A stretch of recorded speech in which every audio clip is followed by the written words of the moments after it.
जय हिंद दोस्तों, स्वागत है आपका हमारे इस प्लेटफॉर्म पर। आज मैं लेकर आया हूं आर्मी एग्जाम के अंदर आने वाले मैथ के मोस्ट इंपॉर्टेंट 50 क्वेश्चन। और इस टाइप के क्वेश्चन या तो आर्मी एग्जाम के अंदर पहले पूछे जा चुके हैं या फिर बार बार जो आर्मी एग्जाम के अंदर ये क्वेश्चन रिपीट होते हैं। तो अगर आप भी इंडियन आर्मी के एग्जाम की तैयारी करते हो, ये पेपर आपके लिए बहुत इंपॉर्टेंट होने वाला है। अगर आप नए हमारे यूट्यूब चैनल पे, चैनल को सब्सक्राइब करना, अगर आपको वीडियो पसंद आए तो वीडियो को लाइक करना। और इसके 2 पार्ट मैं ऑलरेडी डाल चुका हूँ, तो अगर आप उनको भी देखना चाहो तो देख सकते हो। तो चलिए शुरू करते हैं। अपना पहला क्वेश्चन है कि एक परीक्षा में 60% विद्यार्थी अंग्रेजी में, 65% इतिहास में और 40% दोनों में पास हुए हैं। यदि 90 विद्यार्थी दोनों में फेल होते हैं तो कुल विद्यार्थियों की संख्या कितनी थी। देखो यहाँ पर इंग्लिश में जो पास होने वाले वो है 60% और हिस्ट्री में पास होने वाले हैं 65%, और दोनों के अंदर जो पास होने वाले वो है 40%। देखो ये सारे पास होने वाले हैं, ठीक है। और इसने कहा 90 दोनों में फेल हुए। तो देखो पहले पता करना है कि टोटल फेल या टोटल पास परसेंटेज कितना है। इसका टोटल पता करने के लिए हमें करना है ए प्लस बी माइनस सी। तो ए है अपने पास इंग्लिश, बी है हिस्ट्री और सी है दोनों का, ठीक है। तो यहाँ पर 60 प्लस 65 माइनस 40, ठीक है। तो 60 और 65 होता है 125 में से अगर 40 को माइनस करेंगे तो अपने पास आता है 85%। यानी 85% जो है टोटल पास होने वाले छात्र है। तो 85% का मतलब क्या होता है कि अगर कुल 100 छात्र है, 100 में से पास कितने हो रहे हैं 85, ठीक है। और फेल कितने हो रहे हैं 15, ठीक है। 100 में से 85% का मतलब 100 पास, 100 में से 85 पास हो रहे हैं और 15 फेल हो रहे हैं। अब इसने कहा 90 विद्यार्थी दोनों में फेल हुए, तो फेल होने वाले दोनों में कितने हैं वास्तव में 90। तो बताओ कुल छात्र कितने हैं। कुल के नीचे x मान के इसको क्रॉस मल्टीप्लाई कर दो तो ये हो जाएगा अपने पास 15x बराबर 90 इंटू 100, और ये 15 गुणा में कहाँ चला जाएगा भाग के अंदर। 15 का भाग 90 में 6 बार जाता है और 6 को 100 से गुणा करेंगे तो 600 कुल विद्यार्थी है। ऑप्शन नंबर ए अपना राइट आंसर हो जाएगा। अगला क्वेश्चन अपना, एक चुनाव में एक उम्मीदवार 62% वोट लेकर दूसरे उम्मीदवार को 144 वोट से हरा देता है तो कुल वोट कितने हैं। देखो इलेक्शन के अंदर ध्यान रखना, जिसको 50% से ज़्यादा मिलते हैं वो जीतता है। और प्रतिशत का सवाल है तो मान लेते हैं कुल वोट कितने पड़ रहे हैं 100 में से एक जीतता है, एक हारता है, और 62% इसको मिल रहा है, इसका मतलब ये जीता है। अगर 100 में से 62 इसको मिले तो हारने वाले को कितने मिलेंगे 38, ठीक है। और इनका जो अंतर है, मान लो 100 वोटों का इलेक्शन होता तो जो अंतर है वो कितने का है 24 वोटों का, ठीक है। अब ये एक लाइन अपने पास बनी है। अब इसने कहा कि वह 144 वोटों से हरा देता है, तो जो वास्तव में अंतर है वो कितना है 144 वोटों का। तो अंतर के नीचे लिख दो 144। तो बताओ कुल कितने वोट पड़े। कुल के नीचे x मान के इसको क्रॉस मल्टीप्लाई कर दो तो ये हो जाएगा 24x बराबर 100 इंटू 144, और 24 गुणा में कहाँ चला जाएगा भाग के अंदर। अब जो कट रहा है उसको काट दो, ठीक है। देखो ये 2 से कटता है 12, और ये हो जाएगा अपने पास 72, और 12 का भाग 72 में 6 बार, और 6 को 100 से गुणा किया तो 600। यानी कुल वोट कितने पड़े 600। बी ऑप्शन अपना राइट आंसर हो जाएगा। अगला क्वेश्चन अपना, एक चुनाव में एक उम्मीदवार 60% वोट लेकर दूसरे उम्मीदवार को 1400 वोटों मतों से हरा देता है तो कुल वोट कितने डाले गए। तो देखो 60% मतलब कुल वोट कितने मान लेते हैं हम, प्रतिशत का सवाल है 100 में से जीतने वाले को कितने मिल रहे हैं 60, और हारने वाले को कितने मिलेंगे 40। तो देखो इनका अंतर कितना आ रहा है 20 वोटों का, ठीक है। यानी 100 वोटों में ये 20 वोटों से हराता है। तो अब ये कह रहा है कि 1400 वोटों से अगर ये इसको हरा देता है तो बताओ कुल वोट कितने डाले गए x वजर गुणा कर दो, ये हो जाएगा अपने पास 20x बराबर 100 इंटू 1400, और ये 20 गुणा में कहाँ चला जाएगा भाग में 0 से 0, 2 का भाग 14 में 7 बार, 0 का 0, और 100 को 7 से गुणा किया तो 70 से गुणा किया तो 7000 जो टोटल वोट पड़े। ऑप्शन नंबर सी अपना राइट आंसर होगा। अगला क्वेश्चन अपना, कोयले के भाव में 25% की कमी हो जाने पर एक पुरुष 336 रुपये में पहले की अपेक्षा 14 क्विंटल कोयला अधिक ले सकता है तो कोयले का घटा हुआ मूल्य क्या होगा। देखो घटा हुआ मूल्य हमें पता करना है, तो पहले कोयले का मूल्य मान लेते हैं ₹1 था, ठीक है। अब वो 336 रुपये के अंदर कोयला खरीदता था, और बाद में भी वो 336 रुपये लगा रहा है, लेकिन जो इन दोनों की डिफरेंस आ रहा है वो 14 क्विंटल का है, ठीक है। अब पुराना भाव जो था और नए भाव में देखो कमी हो रही है, तो मतलब पुराना भाव मान लेते हैं उसका एक्स था, तो पुराने भाव में वो 336 रुपये में एक्स के भाव से कोयला खरीदता था। और अब कमी जो हो रखी है वो 25% की हुई है। 25% की कमी का मतलब 100 रुपये की चीज़ में वो 75 में ही खरीद रहा है, ठीक है। और परसेंटेज में तो x का 25% कम क्या होता है, x इंटू 75/100, ये होता है x का 25% कम।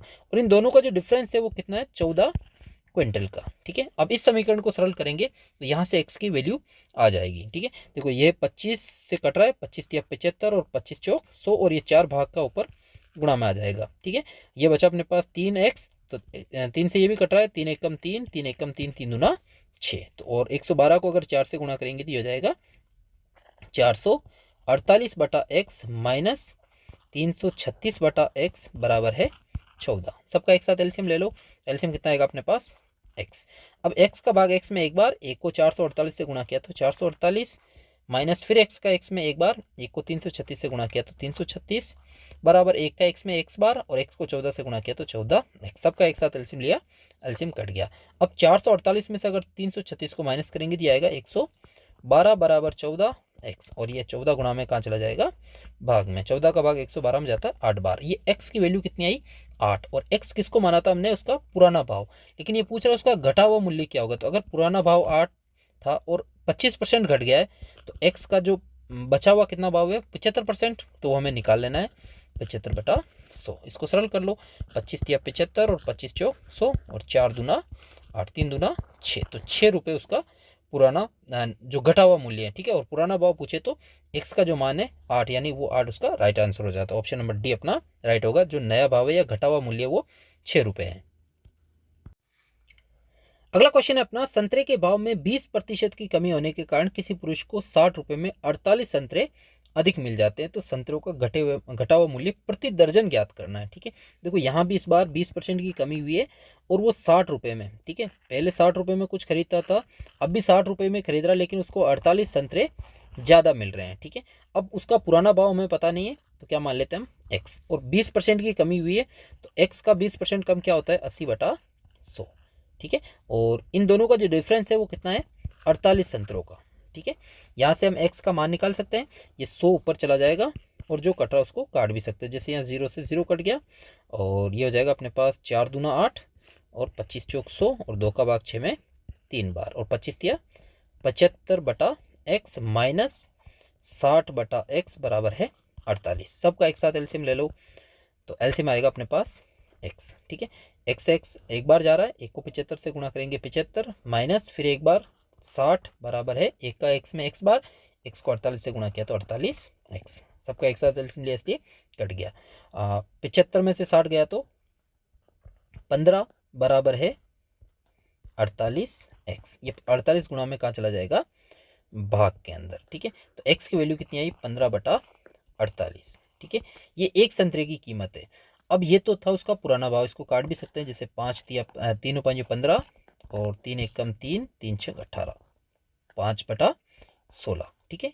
अब जो घटा हुआ मूल्य प्रति दर्जन में पूछ रहा है, तो पहले हम घटा हुआ मूल्य एक संतरे का निकालेंगे, तो 5/16 वर्तमान में है, और अगर इसका 80% निकालते हैं क्योंकि 20% घट गया है तो 80/100, ठीक है।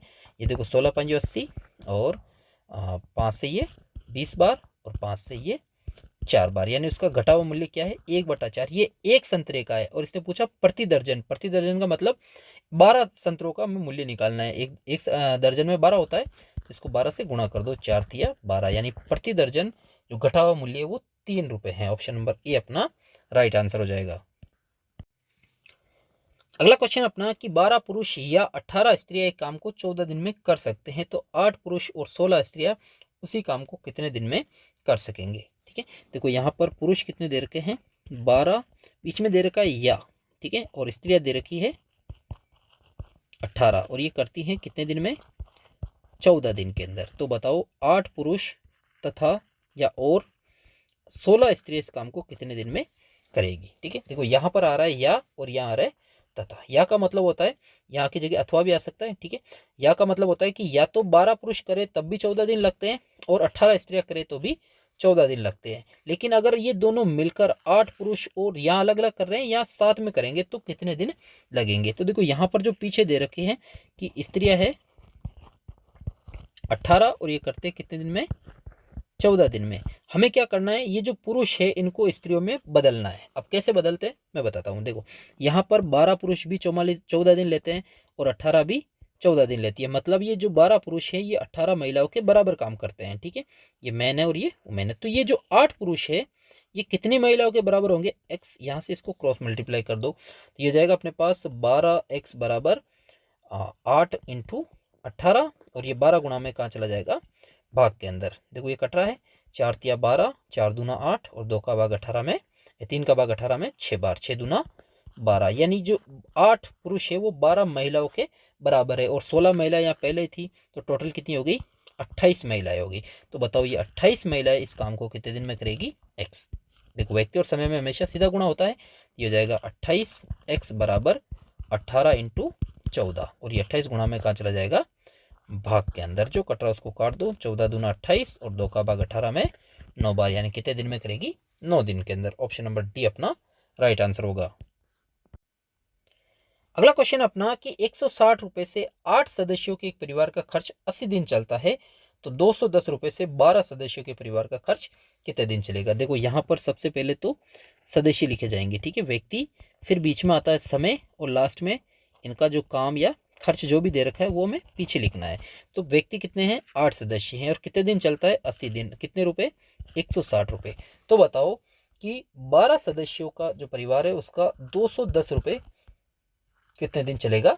एक्स। ठीक है, अब व्यक्ति और समय में हमेशा सीधा गुणा होता है, और समय और खर्च जो दे रखा है या फिर काम जो भी दे रखा है उसमें वजर गुणा होता है। तो अगर हम इसको एक रो में देखते हैं तो ये सीधा होकर गुणा होकर वजर गुणा हो रहा है, और एक्स के साथ क्या है अपने पास? 12 इंटू एक्स इंटू 160 बराबर में आ जाएगा अपने पास 8 इंटू 80 गुणा 210, और ये दोनों गुणा में कहाँ चले जाएंगे? भाग के अंदर, 12 इंटू 160। अब जो कट रहा है उसको काट दो। ठीक है, तो सबसे पहले तो 0 से ये 0 कट गया। ठीक है, और 8 का भाग 16 में 2 बार। ठीक है, और 2 का भाग 8 में 4 बार जाता है। ठीक है, और 4 का भाग 12 में 3 बार, और 3 का भाग 210 में 70 बार जाता है। तो कितने दिन चलेगा वो? 70 दिन। ऑप्शन नंबर बी अपना करेक्ट आंसर होगा। अगला क्वेश्चन अपना, एक किले में 1500 जवानों का 25 दिन का राशन है। 5 दिन पश्चात कुछ नए जवान आ जाने से भोजन केवल 12 दिन चलेगा, तो नए जवानों की संख्या कितनी है? तो देखो कुल जवान कितने हैं वहां पर? 1500। ठीक है, और इनका ये जो खाना है वो कितने दिन का है? 25 दिन का। अब इसने कहा 5 दिन बाद। 5 दिन बाद का मतलब क्या हुआ कि 5 दिन इन्होंने खाना खाया है सबने। ठीक है, तो 5 दिन का खाना खत्म हो चुका है। तो आज भी वहां पर 1500 जवानों का 20 दिन का भोजन पड़ा हुआ है, लेकिन कुछ जवान और आ गए जिसके कारण वो खाना सिर्फ 12 दिन ही चलेगा। तो बताओ अगर 12 दिन वो खाना चलाना है तो कितने आदमी चाहिए? एक्स। यहाँ से एक्स का मान पता कर लो, तो सीधा गुणा कर दो। यहाँ पर व्यक्ति और समय है, सीधा गुणा होता है। ठीक है, ये जाएगा 12x बराबर 150 1500 गुणा 20, और ये 12 गुणा में कहाँ चला जाएगा? भाग के अंदर। ठीक है, अब देखो 12 का भाग या फिर काट लो इसको। ठीक है, 4 से कट रहा है, 4 तिया 12 और 4 चौक 4 पंजो 20। ठीक है, और 3 का भाग 15 में, 3 पंजो 15, 2 जीरो का 2 जीरो, और 500 को अगर 5 से गुणा किया तो 2500। ठीक है, यानी जो 12 दिन जो खाना था वो 2500 आदमियों ने खाया। लेकिन इसने पूछा कि नए जवानों की संख्या कितनी है, तो उसमें से 1500 तो पहले ही थे, तो इसमें से 1500 को माइनस कर दो, यानी नए जवान कितने हैं? 1000। Option number C correct answer होगा। अगला क्वेश्चन अपना कि यदि 18 आदमी या 36 लड़के काम को 19 दिन में कर सकते हैं, तो 18 आदमी और 21 लड़के उसी काम को कितने दिन में करेंगे? ठीक है, देखो व्यक्ति कितने हैं, आदमी कितने हैं? 18, और या लड़के कितने हैं? 36, और ये कितने दिन में करते हैं इस काम को? 19 दिन के अंदर। तो बताओ 18 आदमी और या तथा 21 लड़के इस काम को कितने दिन में करेंगे? ठीक है, तो यहाँ पीछे लड़के दे रखे हैं, यानी लड़के कितने हैं? 36, और ये कितने दिन में करते हैं इस काम को? 19 दिन में। अब हमें क्या करना है? 18 आदमियों को लड़कों में कन्वर्ट करना है, क्योंकि 18 आदमी यहाँ दे रखे हैं और ये 19 दिन में करते हैं, और 36 लड़के भी 19 दिन में करते हैं। मतलब 18 आदमी कितने लड़कों के बराबर है? 36। तो देखो यहाँ वापस 18 ही आ रहे हैं, तो ये 18 आदमी भी 36 लड़कों के बराबर ही होंगे, और ये 21 पहले से ही है, तो टोटल हो गया अपने पास 57। तो बताओ 57 लड़के कितने दिन में करेंगे? एक्स। व्यक्ति समय है, सीधा गुणा कर दो, तो ये हो जाएगा 57x बराबर 36 इंटू 19, और ये 57 गुणा में कहाँ चला जाएगा? भाग के अंदर। 19 तिया 57 और 3 का भाग 36 में, 3 एक कम 3, 3 दूना 6, यानी 12 दिन के अंदर वो 18 आदमी और 21 लड़के इस काम को मिलकर फिनिश कर देंगे। बी ऑप्शन राइट हो जाएगा। अगला क्वेश्चन अपना, ए एक काम को 4 दिन में, बी 6 दिन में और सी 12 दिन में कर सकता है, तो तीनों मिलकर उसको कितने दिन में करेंगे। देखो ए करता है 4, बी करता है 6 दिन में और सी करता है 12 दिन में। तो सबसे पहले इनकी कार्य क्षमता यानी इनका एक दिन का काम निकालेंगे। और एक दिन का काम क्या कैसे निकालते हैं, जो कुल काम दे रखा है उसका उल्टा कर दो। जैसे ए का दे रखा है 4 दिन, तो 4 का उल्टा होता है 1/4, बी का 1/6 और सी का 1/12। तीनों मिलकर कितने समय में करेंगे, तीनों को जोड़ दो। जोड़ने के लिए एलसीएम लेते हैं, तो 6, 12 और 4 का एलसीएम 12 ही होता है। ठीक है, 4 का भाग 12 में देना है, अब कितनी बार जाता है, 3 बार, और 3 को ऊपर 1 से गुणा किया तो 3 ही आएगा। प्लस फिर 6 का भाग 12 के अंदर 2 बार जाता है और 2 को 1 से गुणा किया तो 2, प्लस 12 का भाग 12 में 1 बार और 1 को 1 से गुणा किया तो 1। अब तीनों को जोड़ लो, तो 3 और 2 5 और 1 6/12। ये जो 6/12 है ये तीनों का एक दिन का काम है। यहाँ एक दिन का काम था, तो तीनों का एक दिन का काम क्या आया, 6/12। इसको वापस उल्टा कर दो, पूरा काम आ जाएगा। तो 12 में 6 का भाग कितनी बार जाता है, 2 बार। तो तीनों मिलकर इस काम को 2 दिन में पूरा कर देंगे। सी ऑप्शन राइट हो जाएगा। अगला क्वेश्चन अपना, ए एक काम को 10 दिन में और बी 12 दिन में और सी 15 दिन में कर सकता है। तीनों ने मिलकर 2 दिन काम करते हैं और बाद में बी छोड़ देता है, तो शेष काम को ए और सी कितने दिन में पूरा करेंगे। देखो ध्यान से देखना सवाल को। ए करता है इस काम को 10 दिन में, बी करता है 12 दिन में और सी करता है इसको 15 दिन में। तो तीनों का एक दिन का काम क्या हो जाएगा, अलग अलग, 1/10, 1/12 और 1/15। ये तीनों का अलग अलग एक दिन का काम है। तो तीनों मिलकर एक दिन में कितना करेंगे, तीनों को जोड़ लो। ठीक है, जोड़ने के लिए एलसीएम लेते हैं, तो 10, 12 और 15 का एलसीएम होता है 60। ठीक है, तो 10 का भाग 60 में 6 बार, 12 का 60 में 5 बार और 15 का 60 में 4 बार। ठीक है, तो 6 और 5 11 और 4 15, यानी 15/60। इसको काट भी सकते हैं हम, 15 एकम 15, 15 चौक 60, यानी तीनों मिलकर एक दिन में करेंगे 1/4। और इन्होंने किया 2 दिन काम, तो अगर एक दिन में 1/4 करते हैं तो 2 दिन में कितना करेंगे, 2 से गुणा कर लो, तो 2 से कट रहा है, यानी 1/2 काम ये कर चुके हैं। ठीक है, अब अगर 1/2 काम करने के बाद भी छोड़कर चला गया, तो अभी शेष काम कितना बचा है, 1/2 का मतलब आधा काम हो चुका है, तो 1/2 काम अभी भी शेष बचा हुआ है। और इस शेष काम को कौन करेगा, ए और सी दोनों मिलकर करेंगे। तो देखो ए करता है 10 दिन में और सी करता है 15 दिन में, तो ये दोनों मिलकर, ए और सी दोनों मिलकर एक दिन में कितना काम करते हैं वो हमें निकालना पड़ेगा पहले। ठीक है, तो ए का एक दिन का काम 1/10 और बी का 1/15 है, तो ये दोनों मिलकर एक दिन में कितना करेंगे, दोनों को जोड़ लो। 15 और 10 का एलसीएम 30 होता है। ठीक है, 10 का 30 में 3 बार, 3 एकम 3, और 15 का 30 में 2 बार, 2 एकम 2। ठीक है, 3 और 2 5/30 कट रहा है, तो इसको काट सकते हैं, 5 एकम 5, 5 6 30, यानी दोनों मिलकर 1/6 काम करते हैं एक दिन में। अब देखो हमें जो ये 1/2 काम शेष बचा है वो करवाना है इससे, ए और सी से।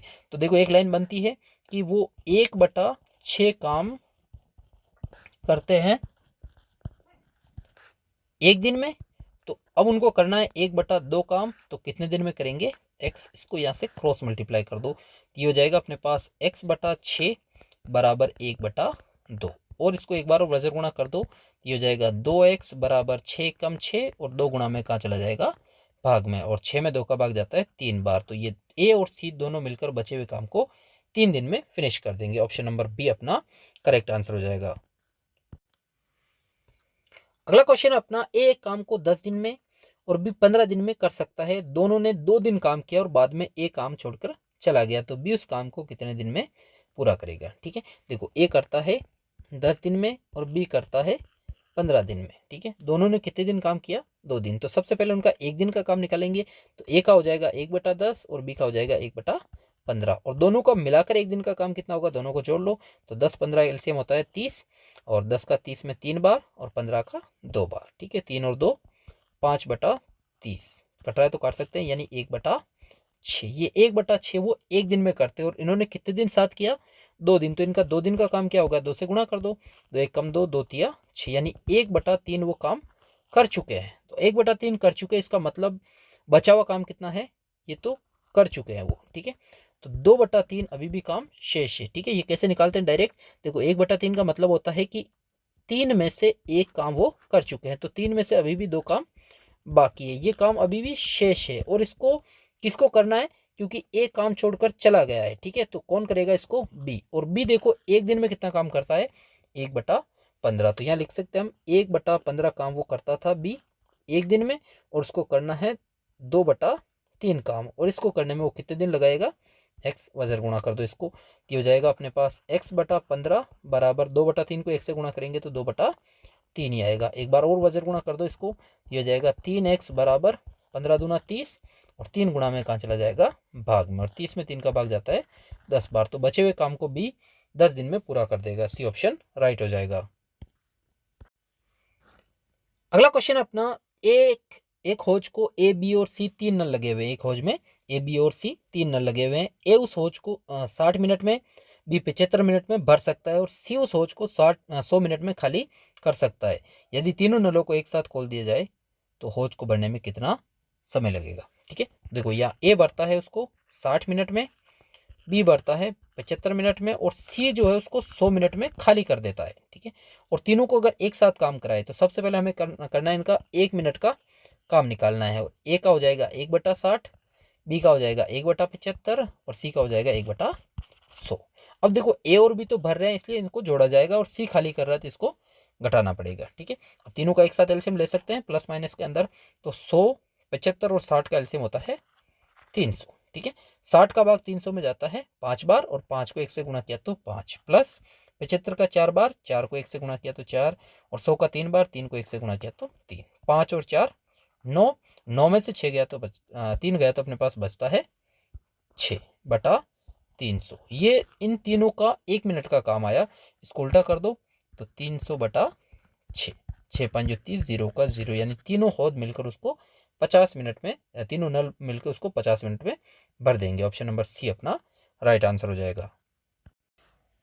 अगला क्वेश्चन अपना कि एक लंबवर्तीय शंकु के आधार का क्षेत्रफल 3850 वर्ग मीटर है, और वक्र पृष्ठ का क्षेत्रफल 4070 वर्ग मीटर है, तो शंकु का आयतन ज्ञात करो। देखो ये सवाल थोड़ा बड़ा होने वाला है, क्योंकि यहाँ पर इसने जो डाटा है वो बहुत ही घुमा फिरा के दिए हैं। ठीक है, एक शंकु है, और शंकु का ये होती है रेडियस, और ये शंकु की होती है एच हाइट, और ये होती है इसकी एल। ठीक है, और यहाँ पर इसने कहा कि इसका आधार, तो आधार जो होता है शंकु का एक सर्किल वर्त होता है। ठीक है, और जिसका क्षेत्रफल यानी वृत्त का क्षेत्रफल दे रखा है ये 3850। तो वृत्त का क्षेत्रफल क्या होता है, पाई आर स्क्वायर बराबर है 3850। तो पाई की वैल्यू 22/7 इंटू आर स्क्वायर बराबर है 3850। इसको आप क्रॉस मल्टीप्लाई कर दो तो आर स्क्वायर बराबर हो जाएगा 7 इंटू 3850/22। अब जो कट रहा है इसमें से काट कर आर की वैल्यू निकाल सकते हैं। तो ये 2 से कट रहा है 11, और ये हो जाएगा 1925। ठीक है, 11 से कट रहा है ये 11 एकम 11 बच गया 8, और 11 7 77 बच गया 5, 11 5 55। तो आर स्क्वायर बराबर, अगर हम 175 को 7 से गुणा करते हैं तो 7 5 35 हासिल का 3, 49 और 3 52 हासिल का 5, और 7 और 5 12, 1225। स्क्वायर हटाएंगे या रूट लग जाएगा, तो एक्स आर की वैल्यू कितनी आई, 1225 रूट होता है 35 का, यानी इसकी रेडियस कितनी आई 35। ठीक है, और इसने आगे दिया है वक्र पृष्ठ का क्षेत्रफल। वक्र पृष्ठ का क्षेत्रफल क्या होता है, पाई आर एल, और ये बराबर है 4070। तो यहाँ देखो पाई की वैल्यू 22/7, रेडियस कितनी आई अपने पास 35, इंटू एल बराबर है 4070। देखो 7 से ये 35 5 बार कट रहा है, और ये दोनों गुणा में कहाँ चले जाएंगे, भाग में, तो एल बराबर हो जाएगा 4070/22 इंटू 5। ठीक है, 2 से कट रहा है, इसको पहले 2 से काट दो, ये हो जाएगा 11, और ये हो जाएगा अपने पास 20 35। ठीक है, अब देखो 2035 में 11 का भाग देते हैं, या 5 का भाग पहले दे देते तो 5 चौक 20, भाग टूटा 0, 5 7 35। ठीक है, और 11 का भाग 407 में 11 या 33 बच गया 7, 11 7 77, यानी एल कितना आया अपने पास 37 सेंटीमीटर। ठीक है, या 37 मीटर है। ठीक है, देखो मीटर में दे रखे सारे डाटा, तो मीटर में आएगा। अब भी हमसे पूछा इसने इसका आयतन, शंकु का आयतन क्या होता है, पाई आर स्क्वायर एच अपॉन 3, या फिर 1/3 पाई आर स्क्वायर एच भी बोल सकते हैं उसको। देखो यहाँ पर हम अपने को आर तो पता चल गया, लेकिन अभी भी एच पता नहीं है। अब अगर हम शंकु के अंदर देखते हैं तो यहाँ पर ये त्रिभुज बनता है। ठीक है, और त्रिभुज कौन सा होता है, ये समकोण त्रिभुज, जिसका हमें रेडियस जो है इसका आधार है, और इसकी जो एल है जो तिरछी ऊंचाई है वो इसका कर्ण हो गया, और हमें लंब पता करना है। और लंब कैसे पता करते हैं, पाइथागोरस थ्योरम से। और पाइथागोरस थ्योरम क्या होती है कि कर्ण का स्क्वायर हमेशा बराबर होता है लंब का स्क्वायर प्लस आधार का स्क्वायर। ठीक है, तो कर्ण दे रखा है अपने पास 37 का स्क्वायर बराबर लंब होता है अपने पास जो एच है इसकी, एच हमें पता नहीं है, एच का स्क्वायर प्लस आधार है इसका 35 का स्क्वायर। ठीक है, और ये प्लस का इधर आएगा तो माइनस हो जाएगा, तो ये हो जाएगा 37 का स्क्वायर माइनस 35 का स्क्वायर बराबर है एच का स्क्वायर। ठीक है, देखो यहाँ पर ए स्क्वायर माइनस बी स्क्वायर फॉर्मूले को लगाते हैं, ये होता है एक बार प्लस में यानी 37 प्लस 35 और एक बार माइनस में आता है तो 37 माइनस 35 बराबर है एच का स्क्वायर। ठीक है, तो 37 और 35 होता है 72 और 37 में से 35 गया तो 2, 72 दूना 144। तो एच स्क्वायर बराबर 144 से इधर रूट लगाएंगे तो एच की वैल्यू कितनी आएगी 12, यानी एच आ गया अपने पास 12। अब अपने पास सब कुछ डाटा है, अब निकाल सकते हैं हम आयतन। तो पाई की वैल्यू होती है 22/7 और रेडियस है इसकी 35, तो ये हो जाएगा 35 इंटू 35 इंटू एच है 12/3। अब जो कट रहा है उसको काट सकते हैं, तो 7 से 35 5 बार और 3 से 12 4 बार। ठीक है, अब जो बचा उनको गुणा कर लो, तो 22 को अगर हम 5 से गुणा करेंगे तो ये हो जाएगा अपने पास 5 दूना 10 हासिल का 1, 5 दूना 10 और 1 11, 110 गुणा 35 को 4 से गुणा करेंगे तो 140 और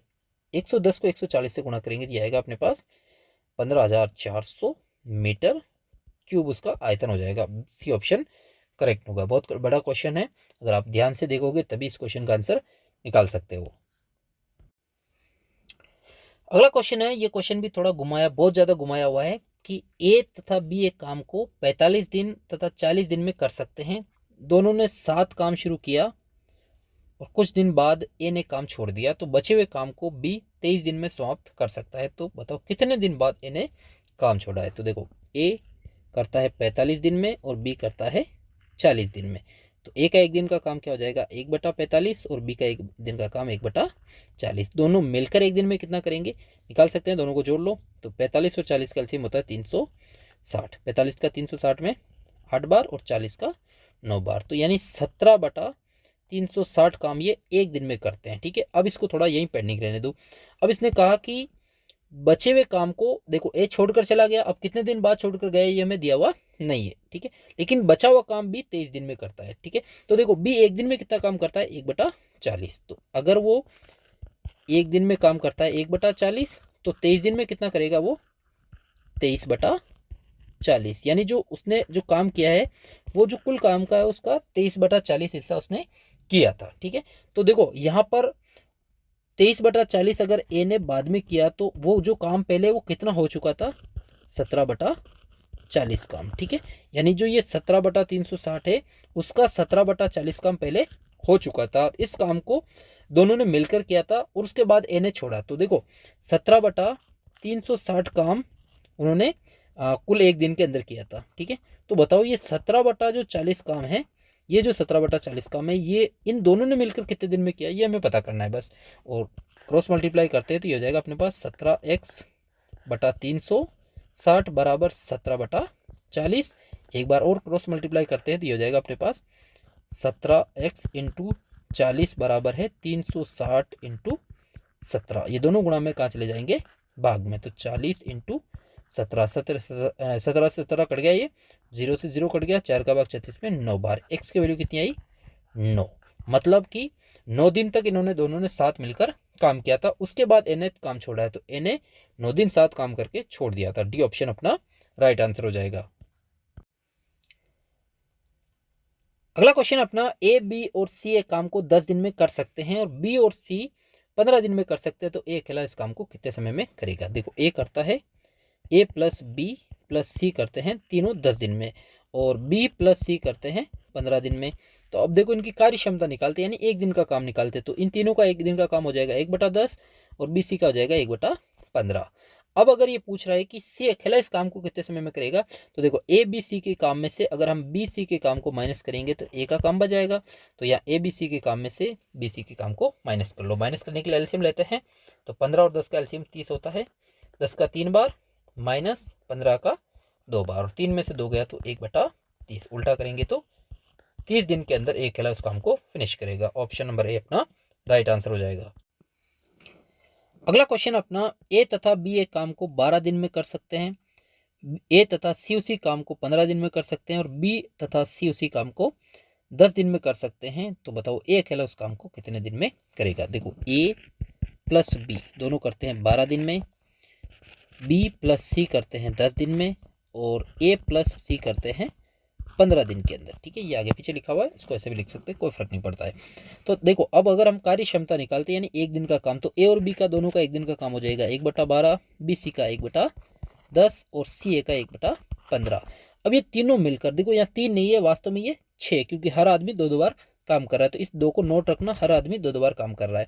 तो तीनों मिलकर यानी तीनों को जोड़ दो। जोड़ने के लिए एलसीएम लेते हैं, तो 12, 15 और 10 का एलसीएम कितना होता है 120, वैसे 60 आ रहा है। ठीक है, एलसीएम कितना आएगा इसका 60। 12 का 60 में 5 बार, 10 का 6 बार और 15 का 4 बार, तो 5 और 6 11 और 4 15/60। ये जो 15/60 है और ये इनका एक दिन का काम है, लेकिन सब 2-2 बार काम कर रहे हैं।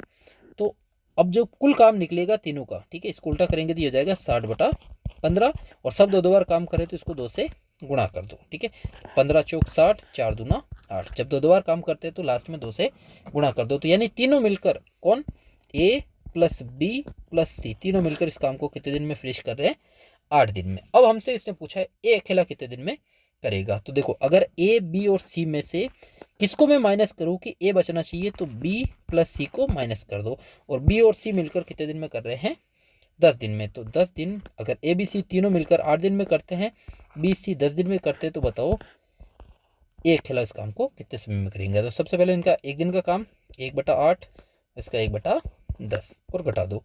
घटाने के लिए एलसीएम लेते हैं, तो 8 और 10 का एलसीएम क्या आएगा 40। 8 का 40 में 5 बार और 10 का 40 में 4 बार। ठीक है, और 5 में से 4 गया तो 1/40, उल्टा करेंगे तो 40 दिन के अंदर एक अकेला इस काम को फिनिश कर देगा। डी ऑप्शन करेक्ट हो जाएगा। अगला क्वेश्चन अपना कि 180 आदमी एक काम को 40 दिन में पूरा करते हैं, कितने आदमी और लगाए जाए कि काम 24 दिन में पूरा हो जाए। तो देखो व्यक्ति कितने हैं 180 और ये कितने दिन में पूरा करते हैं 40 दिन के अंदर। लेकिन इस काम को अगर 24 दिन में खत्म करना है तो ये पूछ रहा कितने आदमी और लगाने चाहिए। तो पहले पता कर लो 24 दिन में करने के लिए कितना आदमी की जरूरत पड़ती है।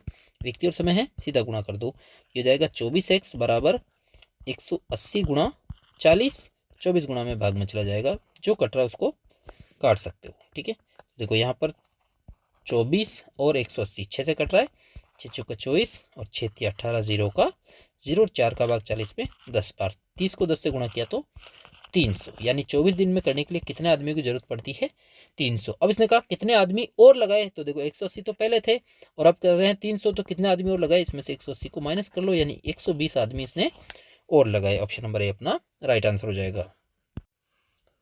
अगला क्वेश्चन अपना, किसी कार्य को 22 दिनों में समाप्त किया जा सकता था, परंतु 3 मजदूरों के अनुपस्थित के कारण ये कार्य 24 दिन में पूरा किया जा सकता है। तो प्रारंभ में मजदूरों की संख्या कितनी है। देखो आरंभ में मजदूर कितने हैं हमें पता नहीं, तो क्या मान लेते हैं x, और इस काम को कितने दिन में पूरा किया जा सकता था 22 दिन में। लेकिन 3 आदमी छुट्टी पर है, अनुपस्थित का मतलब छुट्टी पर है, तो x में से 3 कम कर देंगे तब ये काम 24 दिन में पूरा होगा। तो बताओ आरंभ में कितने मजदूर थे, यानी x की वैल्यू में पता करनी है। व्यक्ति और समय का सवाल है, सीधा गुणा होगा।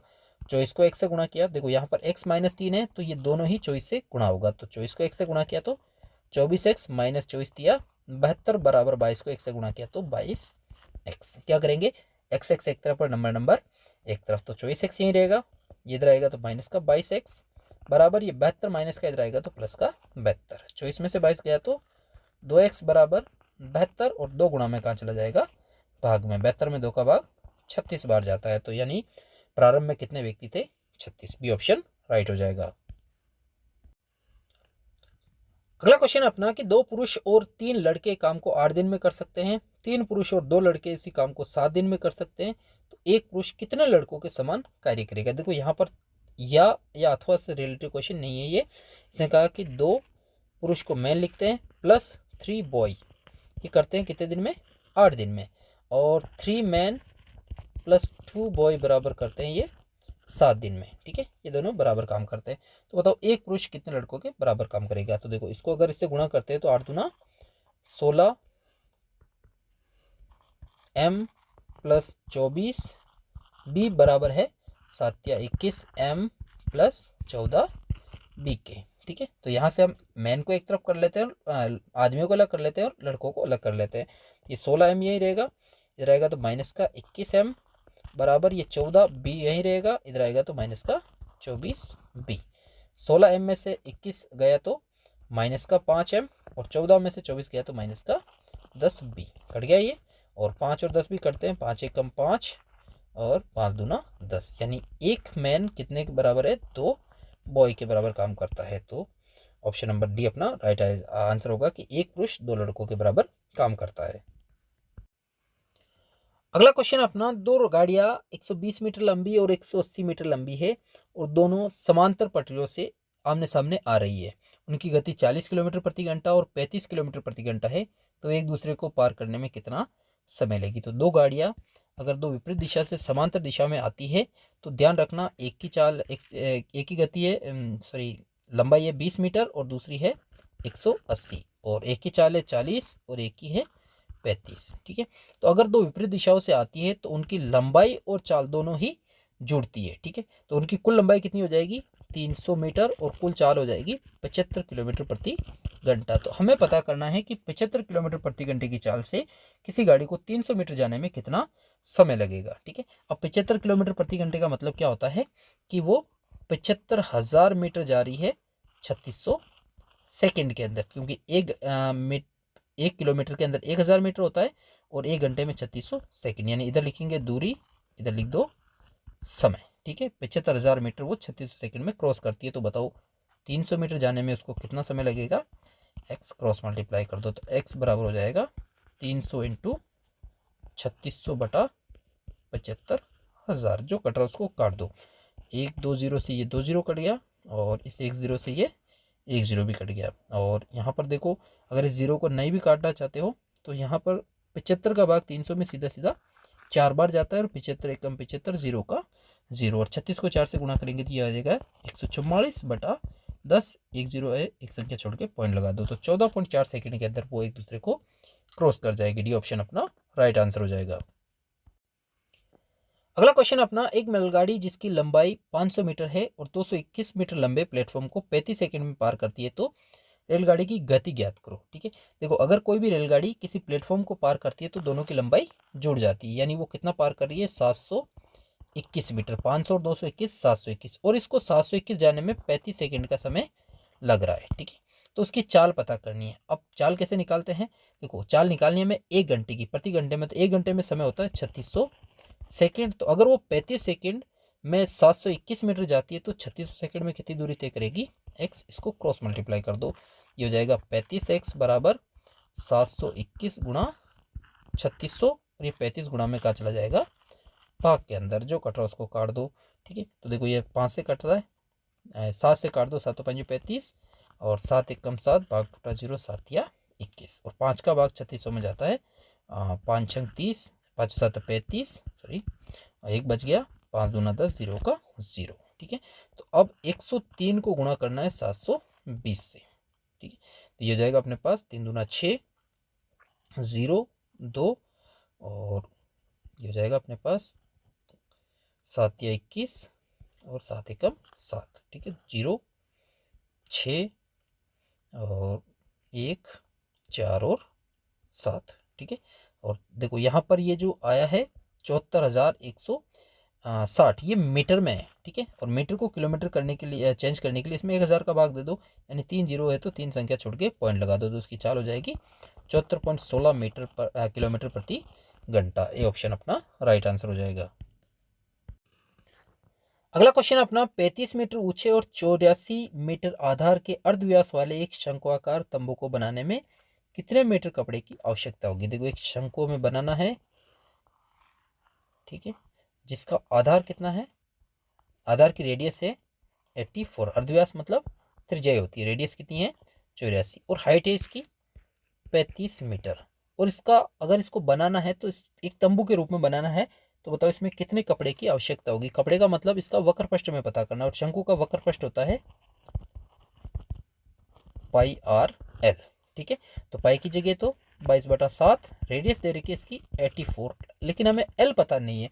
अब देखो मैंने पहले भी बताया जो एल होती है ये वाली लंबाई होती है, ठीक है। और एल हमें पता कर कैसे निकाल सकते हैं, देखो इसको अगर हम एक त्रिभुज के रूप में लेते हैं तो आधार दे रखा है, लंब दे रखा है, हमें कर्ण पता करना है। और कर्ण कैसे पता करते हैं, पाइथागोरस थ्योरम से, कि कर्ण का स्क्वायर बराबर होता है लंब का स्क्वायर प्लस आधार का स्क्वायर, ठीक है।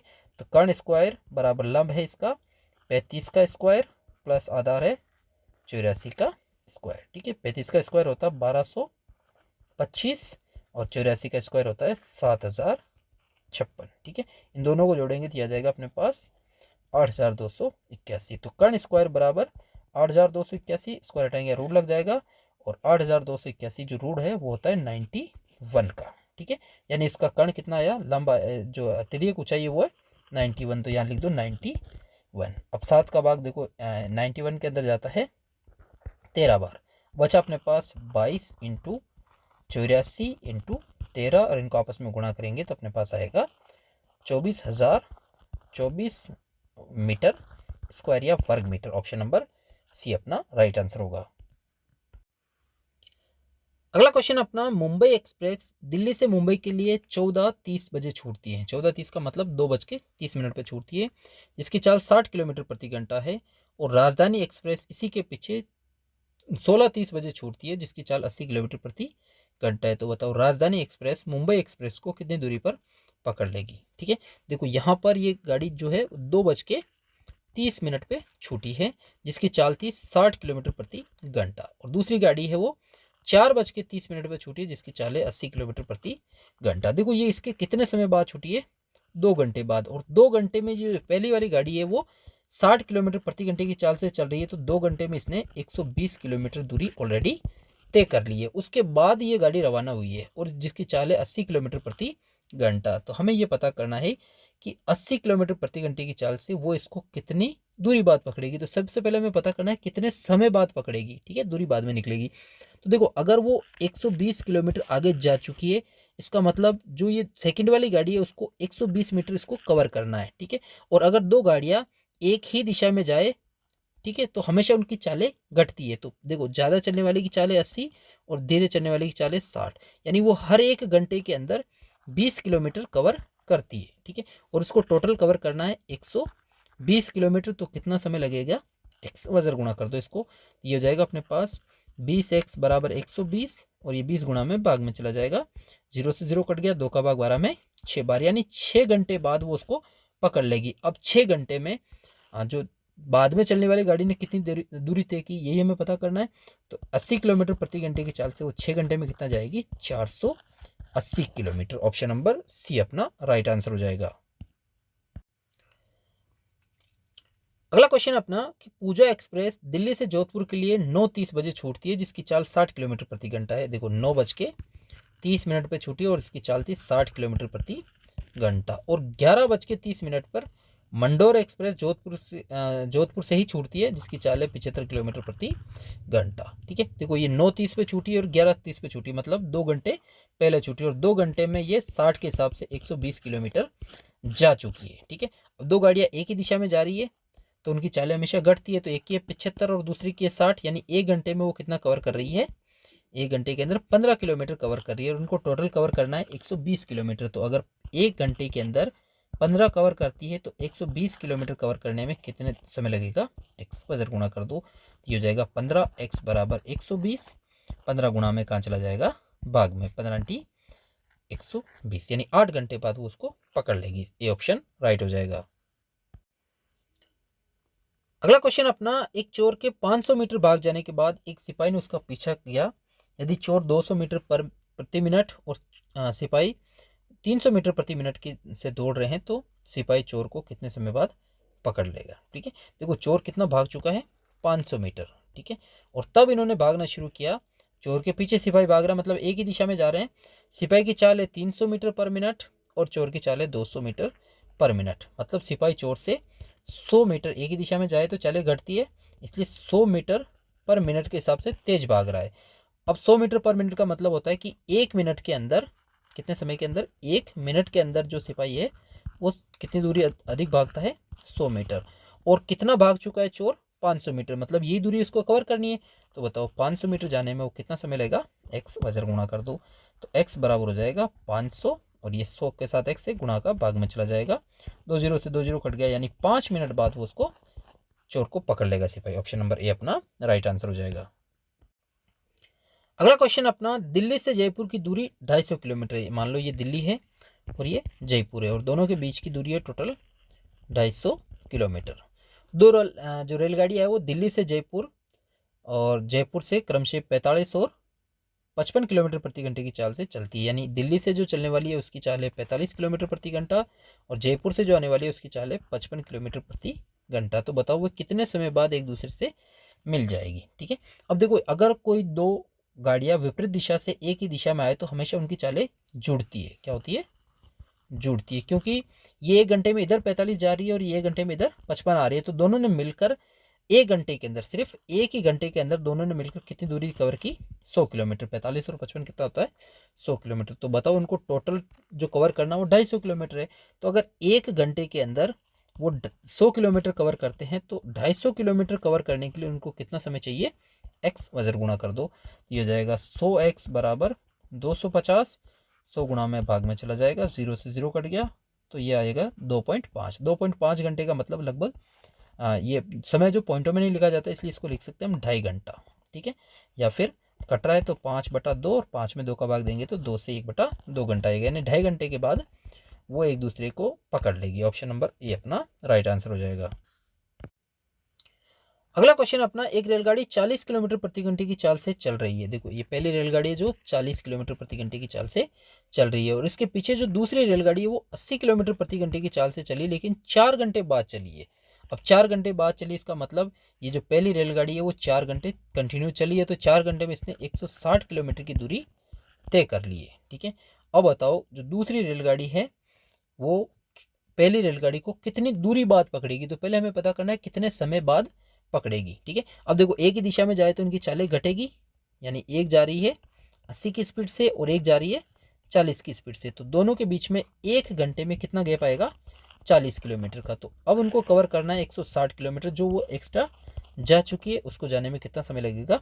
x वजर गुणा कर दो, तो x बराबर हो जाएगा 160/40, क्योंकि x के साथ 40 है, ये भाग में चला जाएगा, 0 से 0, 4 चौक 16, यानी 4 घंटे बाद वो पकड़ लेगी। अब 4 घंटे में जो दूसरी वाली गाड़ी है जो पीछे चली उसने कितनी दूरी तय की वो पता कर लो। 80 की स्पीड से 4 घंटे में 8 चौक 32, 320 किलोमीटर की दूरी के बाद वो उनको पकड़ लेगी। ऑप्शन नंबर बी अपना राइट आंसर हो जाएगा। अगला क्वेश्चन अपना, एक गाड़ी रेवाड़ी से 45 किलोमीटर प्रति घंटे की चाल से गति से 8 बजे दिल्ली की ओर चली। ठीक है, दूसरी गाड़ी, देखो यहाँ पर थोड़ा सवाल में मिस्टेक लग रहा है मेरे को, दूसरी गाड़ी 10 बजे 90 किलोमीटर प्रति घंटे की चाल से उसी गति से चलती है, तो पहली गाड़ी को कितने समय बाद पकड़ लेगी।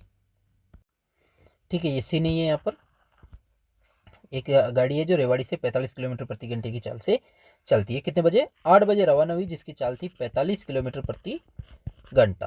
ठीक है, और 10 बजे एक गाड़ी रवाना हुई जिसकी चाल थी 90 किलोमीटर प्रति घंटा। ठीक है, तो देखो इसने पूछा है कि बताओ कितने समय बाद पकड़ेगी, यानी टाइम पूछ रहे हैं कि कितने बजे उसको पकड़ लेगी। देखो 2 घंटे बाद ये चली है। ठीक है, 8 से 10, तो मतलब 2 घंटे में ये पहली गाड़ी कितनी जा चुकी है? 90 किलोमीटर जा चुकी है। ठीक है, और इसको पकड़ना है दूसरी वाली गाड़ी जिसकी चाल है 90 किलोमीटर प्रति घंटा। अब देखो दोनों गाड़ियाँ एक ही दिशा में जा रही है, तो एक ही दिशा में जाने पर चालें घटती है, तो एक की 90 है और एक की 45 है। ठीक है, तो 1 घंटे में वो कितनी दूरी कवर करेगी? सिर्फ 45 किलोमीटर, और इनको टोटल कितना कवर करना है? 90 किलोमीटर, क्योंकि वो 90 जा चुकी है, तो 90 को कवर करने में कितना समय लगेगा? x क्रॉस मल्टीप्लाई कर दो, तो 45x बराबर 90, 45 गुणा में कहाँ चला जाएगा? भाग में, 45 दूना 90, यानी 2 घंटे बाद वो उसको पकड़ लेगी। अब देखो ये पूछ रहा है कि कितने बजे पकड़ेगी, तो देखो यह गाड़ी कितने बजे रवाना हुई थी? 10 बजे, और 2 घंटे बाद पकड़ लेगी, मतलब 12 बजे वो उसको पकड़ लेगी। ऑप्शन नंबर ए अपना राइट आंसर हो जाएगा। अगला क्वेश्चन अपना, एक रेलगाड़ी 120 मीटर लंबे प्लेटफॉर्म को 10 सेकंड में पार करती है तथा वहां खड़े एक व्यक्ति को 4 सेकंड में पार करती है, तो रेलगाड़ी की लंबाई और गति दोनों ही याद करो। ठीक है, देखो प्लेटफॉर्म की लंबाई कितनी दे रखी है? 120 मीटर, और रेलगाड़ी की लंबाई हमें पता नहीं है, और वहां पर एक व्यक्ति खड़ा है, उसको वो 4 सेकंड के अंदर पार कर लेती है, और प्लेटफॉर्म को वो 10 सेकंड में पार करती है। ठीक है, तो बताओ रेलगाड़ी की लंबाई कितनी होगी और उसकी रेलगाड़ी की गति क्या होगी। ठीक है, देखो इधर लिखना है दूरी इधर लिखना है समय। अगर कोई रेलगाड़ी किसी व्यक्ति को पार करती है तो अपनी खुद की दूरी तय करती है, यानी अपनी खुद की दूरी हमें पता नहीं तो क्या मान रखा था हमने x, यानी इस दूरी को वो पार करती थी 4 सेकंड के अंदर, और प्लेटफॉर्म को पार करती है 10 सेकंड में। अब प्लेटफॉर्म को पार करती है तो दोनों की लंबाई जुड़ जाती है। अब दोनों में से रेलगाड़ी की लंबाई तो x है और प्लेटफॉर्म में 120, इन दोनों को मिलाकर वो 10 सेकंड में पार कर जाती है।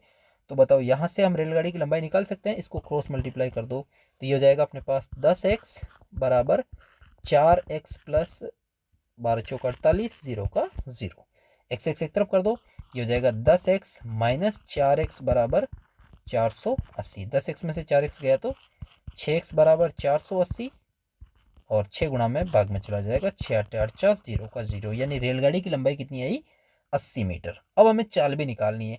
देखो चाल कैसे निकालते हैं, अब 80 मीटर खुद की लंबाई है, यानी वो 80 मीटर को पार कर रही थी 4 सेकंड में, और चाल निकालने के लिए समय कितना चाहिए हमें 3600 सेकंड। तो 3600 सेकंड जाने में कितना दूरी तय करेगी वो x, इधर दूरी और इधर ये समय है। तो 1 घंटे में 3600 सेकंड होता है और चाल प्रति घंटे की पूछ रहा है, तो 3600 सेकंड में वो कितनी दूरी तय करेगी पता कर लो।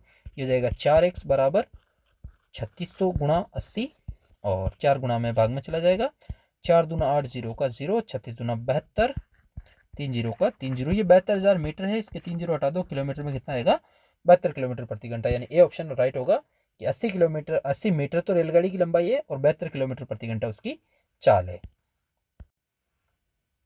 अगला क्वेश्चन अपना, दो रेलगाड़ियां एक ही दिशा में क्रमशः 45 किलोमीटर और 90 किलोमीटर प्रति घंटे की गति से चली, तो पहली गाड़ी 2 घंटे पहले चली तो दूसरी गाड़ी उसे पकड़ने में कितना समय लेगी। ठीक है, देखो ये पहली गाड़ी है जिसकी चाल थी 45 किलोमीटर और दूसरी गाड़ी की चाल है 90 किलोमीटर प्रति घंटा, और ये 2 घंटे पहले चली, मतलब वो 45 की चाल से 2 घंटे में 90 किलोमीटर जा चुकी है। ठीक है, अब एक ही दिशा में जाए तो उनकी चालें घटती है, यानी 1 घंटे में वो दोनों को एक दूसरे को कवर करती है 45 किलोमीटर। ठीक है, 90 में से 45 गया तो 45 बचता है, यानी 1 घंटे में 45 और उनको कवर करना है 90 किलोमीटर। तो 90 किलोमीटर कवर करने के लिए समय कितना चाहिए, x वजह गुणा कर दो तो x बराबर हो जाएगा 90/45, यानी 2 घंटे में वो कवर कर लेगी। ऑप्शन नंबर बी अपना राइट आंसर होगा।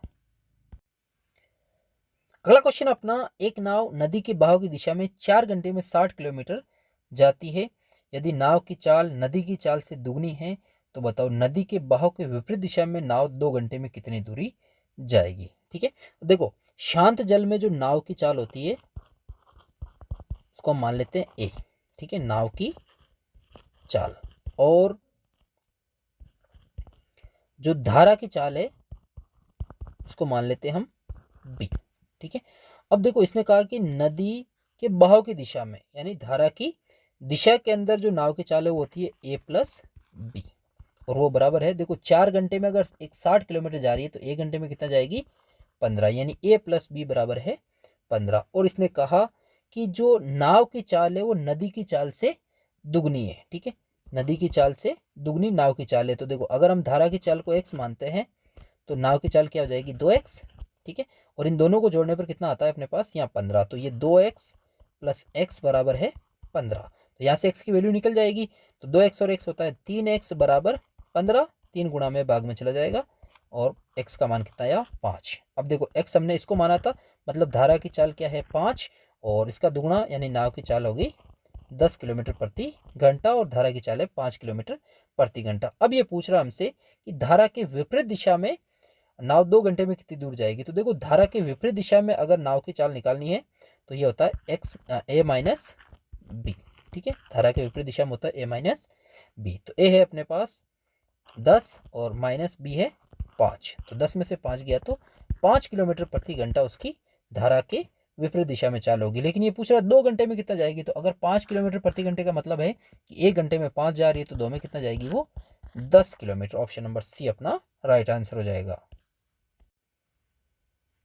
अगला क्वेश्चन अपना, एक नाव पानी के बहाव के साथ 11 किलोमीटर प्रति घंटे की गति से चलती है और विपरीत दिशा में 3 किलोमीटर प्रति घंटे की गति से चलती है, तो पानी की स्थिर पानी में, नाव की स्थिर पानी में प्रति घंटा गति क्या होगी। देखो पानी के बहाव के साथ यानी धारा की दिशा के साथ है 11 किलोमीटर प्रति घंटा, और धारा की दिशा के साथ क्या होता है ए प्लस बी बराबर है 11, और धारा के विपरीत होता है ए माइनस बी, और ये है 3। किलोमीटर प्रति घंटा। तो बताओ पानी की जो नाव की शांत जल के अंदर चाल क्या होगी। ठीक है, तो शांत जल के अंदर नाव की जो चाल होती है वो ए होती है। ठीक है, और धारा का वेग बी होता है। तो यहाँ पर हमें ए की वैल्यू पता करने के लिए बोल रहा है ये।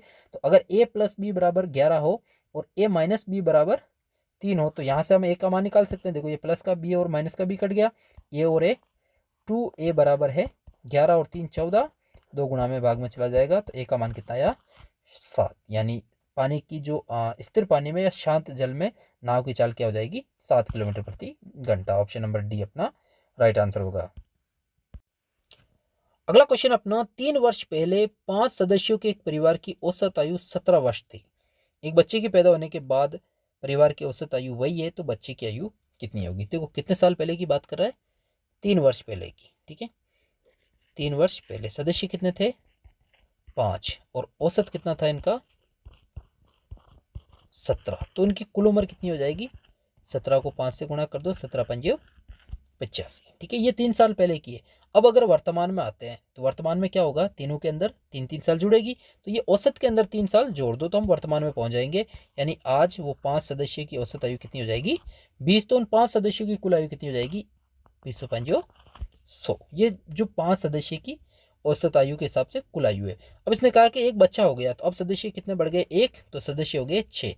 एक बच्चा पैदा होने के बाद भी परिवार की औसत आयु वही है, वही का मतलब 17 ही है। तो अभी 6 सदस्यों का औसत 17 है, तो 6 सदस्यों की कुल आयु कितनी हो जाएगी 17 को 6 से गुणा कर दो 102। तो देखो अब 5 सदस्य की आयु है आज 100 साल और 6 सदस्य की 102 साल। तो बताओ बच्चे की उम्र कितनी है, तो ये जो बड़ी हुई उम्र है वो बच्चे की है, तो 102 में से माइनस कर दो 100 को, तो 2 साल का बच्चा होगा। ऑप्शन नंबर सी राइट होगा।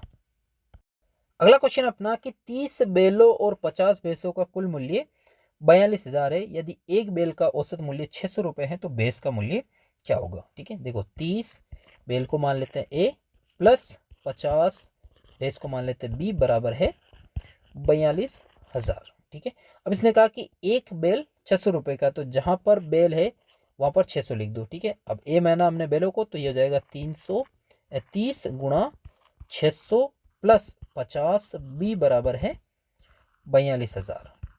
ठीक है, अब 30 को अगर हम गुणा करेंगे 600 से, तो 6 18 और 3 जीरो का 3 जीरो प्लस 50 बी बराबर हो जाएगा ये 42,000। ये प्लस का इधर आएगा तो 50 बी बराबर 42,000 माइनस 18,000। ठीक है, तो 50 बी बराबर 42,000 में से 18,000 गया तो 24,000, और ये 50 गुणा में कहाँ चला जाएगा भाग के अंदर, जो कट रहा है उसको काट दो, 0 से 0, 24 में 5 का भाग दे दो, 5 चौक 20, 5 8 40, 0 का 0। तो एक भैंस की जो कीमत है वो कितनी होगी 480 रुपये। ऑप्शन नंबर सी अपना राइट आंसर होगा। अगला क्वेश्चन अपना कि 40 लड़कियों की श्रेणी में 25 लड़कियों की औसत ऊंचाई 1.20 मीटर है और शेष की 1.60 मीटर है, तो श्रेणी में एक लड़की की औसत ऊंचाई क्या होगी। देखो कुल 40 है, कुल 40 में से जो 25 है इनका एवरेज है 1.20, तो उनकी कुल ऊंचाई कितनी हो गई। औसत को अगर संख्या से गुणा करते हैं तो कुल आता है, तो अगर हम 25 को अगर 1.2 से गुणा करते हैं तो ये हो जाएगा अपने पास 30 मीटर। ठीक है, 25 की कितनी आई 30 मीटर, और बाकी तो बाकी कितनी है अपने पास शेष, 40 में से 25 ये हो गई, तो 15 शेष बची है जिनकी 1.60 है। ठीक है, और 15 को अगर 1.60 से गुणा करते हैं तो ये आता है अपने पास 24 मीटर।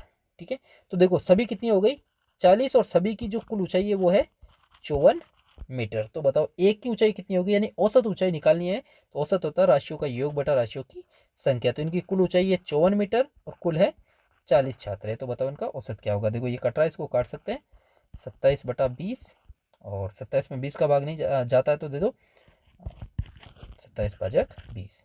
ठीक है, 20 एकम 20 बच गया 7 या पॉइंट या 0, 20 या 60 बच गया 10 और एक 0 लगा सकते हैं, 20 पंजो 100, यानी एक की औसत ऊंचाई कितनी हो जाएगी 1.35 metre. D option correct answer हो जाएगा। अगला क्वेश्चन अपना 15 व्यक्तियों का औसत भार 2 किलोग्राम बढ़ जाता है जब एक व्यक्ति जिसका भार 70 किलोग्राम है के बदले में एक और व्यक्ति को लिया जाता है, तो नए व्यक्ति का भार कितना होगा। देखो यहाँ पर व्यक्ति कितने थे 15, और एवरेज जो वृद्धि हुई है औसत वृद्धि हुई है इनकी वो 2 kg की हुई है, तो कुल वृद्धि कितनी हो गई 15 दूना 30 kg की जो कुल वृद्धि हुई। कब? जब एक 70 किलोग्राम भार वाले व्यक्ति के स्थान पर नया आदमी आया है, लिया गया है। ठीक है, तो देखो अगर वृद्धि होती है तो हमें जोड़ना है, कमी होती है तो घटाना है। तो यहाँ पर वृद्धि हो रही है और कितनी वृद्धि हुई है? 30 kg की। तो 70 में 30 जोड़ेंगे तो जो नया आदमी उसका भार कितना हो जाएगा? 100 kg। ऑप्शन नंबर ए अपना राइट आंसर होगा। अगला क्वेश्चन अपना कि कोई राशि 2 वर्ष के लिए 20% वार्षिक दर से चक्रवृद्धि ब्याज पर दी जाती है।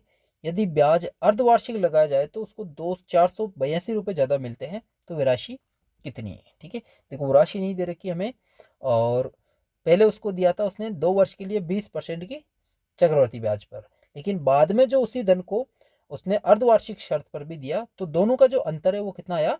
482 का। तो वो धनराशि कितनी है? अब देखो इसको कैसे निकालते हैं। सबसे पहले उस मूलधन को मान लेते हैं हम 100 रुपये। ठीक है, अब 100 रुपये का हम 2 साल का 20% की दर से चक्रवृद्धि ब्याज निकालते हैं, कितना होता है? तो देखो मूलधन दे रखा अपने पास यहाँ 100, दर दे रखी है 20%, तो 120/100 इंटू 120/100। ठीक है, 2 बार लिखना है इसको। और अगर हम इसको सरल करेंगे तो ये 2 0 से 2 0 कट गया, और यहाँ 2 0 से ये 2 0, 12 इंटू 12 144। ठीक है, 144 ये मिश्र धन आया, इसमें से मूलधन को घटाएंगे तो ब्याज कितना हुआ? 44 रुपये। ठीक है, कब? जब उसको चक्रवर्ती ब्याज पे दिया। लेकिन अब उसने कहा कि शर्त अर्धवार्षिक। अब देखो अगर शर्त अर्धवार्षिक लगाए तो जो दर आधी और समय दुगना हो जाता है। तो समय हो गया अपना इस बार 4 वर्ष और दर हो जाएगी 10%। तो अब हमें 4 वर्ष का 10% की दर से ही चक्रवर्ती ब्याज निकालते, तो मूलधन अपना 100 ही है, दर है 10%, तो इसको लिखेंगे 110/100 इंटू 110/100 इंटू 110/100 इंटू 110/100, 4 साल के लिए। ठीक है, देखो यहाँ 2 0 से ये 2 0 कट गया, इन 2 0 से ये 2 0 कट गया, इन 2 0 से ये 2 0 भी कट गया। अब बचा अपने पास 11 इंटू 11 121 इंटू 121/100। ठीक है, अगर हम 121 को 121 से गुणा करके अगर उसमें 100 का भाग देते हैं तो 121 इंटू 121 होता है अपने पास 14,641/100, यानी 2 संख्या छोड़ के पॉइंट लगा दो। तो तब उसका ब्याज मिश्रधन कितना आ रहा है? 146.41, और ब्याज कितना हो गया? इसको 100 में से माइनस करेंगे तो 46.41 रुपये उसका ब्याज बना। देखो पहले ब्याज क्या था? 44, और फिर बना 46.41। तो इन दोनों का अंतर कितना आया है? 2.41 का। ठीक है, 46.41 में से अगर हम 44 को माइनस करेंगे तो 2.41 का ब्याज आएगा, जब मूलधन कितना माना हमने? 100। तो अब देखो यहाँ पर अगर मूलधन 100 रुपये था, तब जो अंतर आ रहा था वो था 2.41 का। अब इसने कहा कि जो अंतर है वो कितना है? 482 का। तो बताओ मूलधन कितना हो जाएगा? x वजर गुणा कर दो, तो ये हो जाएगा अपने पास 2.41 x बराबर 482 गुणा 100, और ये गुणा में कहाँ चला जाएगा? भाग के अंदर 2.41। अब ये पॉइंट हटाएंगे, ऊपर 2 0 लग जाएगा, और 241 का भाग 482 में सीधा सीधा 2 बार जाता है, 2 को 10,000 से गुणा किया तो मूलधन कितना है? 20,000। ऑप्शन नंबर डी अपना राइट आंसर होगा। नेक्स्ट क्वेश्चन अपना, किस राशि का चक्रवृद्धि ब्याज से 4% वार्षिक दर से 2 वर्ष का मिश्रधन 1352 रुपये हो जाएगा? देखो मूलधन पता नहीं है, एक्स, दर दे रखी है 4%, तो दर को 100 में जोड़ने पर 104/100 हो जाएगा। 2 साल के लिए तो 2 बार लिख दो 104/100, और बराबर में मिश्रधन दे रखा है इसका 1352। ठीक है, मिश्रधन को बराबर में लिखा जाता है, बराबर में लिख दो, और इसके नीचे एक मान के क्रॉस मल्टीप्लाई कर दो, तो एक्स बराबर हो जाएगा 100 इंटू 1352/104 इंटू 104। अब जो कट रहा है उसको काट दो। ठीक है, देखो 4 से कटता है, ये 4 दूना 8, और बच गया अपने पास 2 4 6 24, 26 बार, और ये 25 बार। इसी तरह ये भी 25 बार और ये 26 बार। ठीक है, 2 से कटता है, ये हो जाएगा 13, और ये हो जाएगा अपने पास 6 7 और 6 676। ठीक है, और कट रहा है ये 13, और ये हो जाएगा अपने पास 3 3 और 8 338। 13 का भाग जाता है उसके अंदर, 13 दूना 26, बच गया अपने पास यहाँ 7 13 6 78, और 13 का भाग 26 में 2 बार। ठीक है, 25 इंटू 25 होता है 625, इन दोनों को गुणा किया तो 625, और उसको 2 से गुणा करेंगे तो ये हो जाएगा 1250, यानी मूलधन कितना था? 1250। ऑप्शन नंबर बी राइट हो जाएगा। अगला क्वेश्चन अपना कि 3000 का कुछ भाग 7% दर से उधार दिया और बाकी 5% यानी शेष 5% वार्षिक दर से उधार दिया। यदि 1 वर्ष का साधारण ब्याज 182 है तो 7% राशि पर उसने कितना धन उधार दिया, ये हमें पता करना है। ठीक है, देखो 3000 है, 3000 के हमें 2 हिस्से करने हैं, तो एक हिस्से को हम मान लेते हैं x और दूसरा हो जाएगा अपने पास 3000 माइनस एक्स। कोई भी दो संख्या जिनका टोटल पता हो तो एक को x मान लो और दूसरे को टोटल में से उसको घटा दो, दूसरा नंबर भी हमें पता चल जाएगा। अब इसने कहा कि 1 साल के लिए और 7% की दर से दिया, तो देखो ब्याज कैसे निकालता है, P into T into R upon 100, और इधर भी P into T into R upon 100 बराबर होता है SI। तो इसका ब्याज हो जाएगा, मूलधन है x, समय दोनों का 1 वर्ष ही है, तो एक दर है इसकी 7%, तो 7/100। इसका मूलधन है 3000 माइनस एक्स, और समय इसका भी 1 वर्ष है, दर इसकी 5% है, तो 5/100, और दोनों को ब्याज जोड़ते हैं तो टोटल होता है 182 रुपये। ठीक है, अब इस समीकरण को हमें सरल कर लेना है। ठीक है, ये हो जाएगा अपने पास 7x/100 प्लस 3000 माइनस एक्स को 5 से गुणा करना है, तो 5 दिया 15,000 माइनस 5x/100 बराबर है 182। सबका एक साथ एलसीएम ले लो। ठीक है, देखो यहाँ पर इसका बेस 100 है, इसका भी बेस 100 है, तो एलसीएम 100 आएगा, और 100 लास्ट में इससे गुणा कर दो तो ये एलसीएम कट जाएगा इनका सबका, क्योंकि बराबर कर देते समीकरण को। तो क्या बचा अपने पास, 7x प्लस 15,000 माइनस 5x बराबर 18,200। ठीक है, x एक तरफ, नंबर एक तरफ, ये सीधा 15,000 इधर माइनस में भेज दो, तो अपने पास बचा इधर 7x माइनस 5x, तो 2x, 7x में से 5x गया तो 2x बराबर 18,200 में से अगर 15,000 घटाएंगे तो अपने पास बचेगा 3,200। ठीक है, 2 गुणा में भाग में चला जाएगा, और 3200 में 2 का भाग कितनी बार जाता है, 1600 बार, यानी x की वैल्यू कितनी आई, 1600। तो देखो इसने कहा कि 7% दर से, तो यही दिया हमने 7% की दर से जो x माना था, तो 7% की दर से जो उधार दिया हुआ धन था वो 1600 था। ऑप्शन नंबर बी अपना राइट आंसर हो जाएगा। अगला क्वेश्चन अपना 2500 का 4% वार्षिक दर से 2 साल का साधारण ब्याज ज्ञात करिए। ब्याज कैसे निकालते हैं, मूलधन इंटू समय इंटू दर बटा 100 बराबर होता है ब्याज। तो मूलधन है 2500, टाइम है 2 साल, और दर है 4%, तो 4/100। देखो यहाँ 2 0 से 2 0 कट गया, बाकी बचा उनको गुणा कर दो, तो 25 दूना 50 और 50 चौक 200, यानी ब्याज होगा 200 रुपये। ऑप्शन नंबर बी अपना राइट आंसर होगा।